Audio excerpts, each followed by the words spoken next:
Samuel Taylor Coleridge was an English poet and one of the founders of the Romantic movement in England. And he was a member of the Lake Poets with his friend William Wordsworth. He wrote the poems The Rime of the Ancient Mariner and Kubla Khan, as well as a major prose work known as Biographica Literaria. He coined many familiar words and phrases, one of them including suspension of disbelief. Throughout his life, he had suffered from bouts of anxiety and depression, and it's been suspected that he had bipolar disorder. And many of his works are now read today. The poem of his that I will read today is called Constancy to an Ideal Object. So, this deals with the a phenomenon when the human tends to ideate on an imaginary or romantic figure, and they tend to idealize the figure. And this sort of devotion is a painful obsession where the person mistakes their own mental projection for a real loving presence. So basically, it talks about the chaotic reality and the fixed mental image and the contrast between them.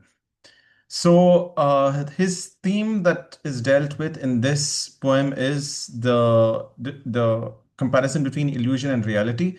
So, the poet tends to be in love with a projection of the of the person and not the actual person. And the ideal object that the person fantasizes about is doesn't exist. So he describes that as being a phantom. And he also talks about how, when the world is constantly changing, why would you constantly tend to idealize one object throughout? So, this seems like a pointless obsession. And he also talks about how this sort of devotion is a form of self-deception or a cry of pain because the speaker is emotionally homeless and they're constantly repeating their desire. He uses a few imageries, and one of them is the imagery of the broken spectre, in which he talks about a shadow cast upon a cloud looking like a giant to represent the projection of the self onto the world.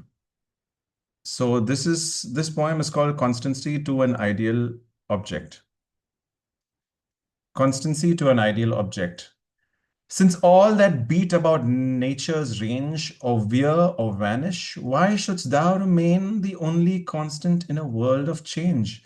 O yearning thought that lives but in the brain, call to the hours that in the distance play, the fairy people of the future day. Fond thought, not one of all that shining swarm will breathe on thee with life enkindling breath.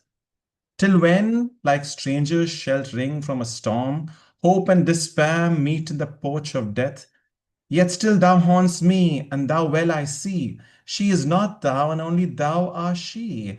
Still, still, as though some dear embodied good, some living love before my eyes there stood, with answering look a ready ear to lend, I moan to thee and say, our loveliest friend, that this is the meed of all my toils be, to have a home, an English home, and thee, vain repetition, home and thou are one. The peacefulest cot the moon shall shine upon, lulled by the thrush and wakened by the lark.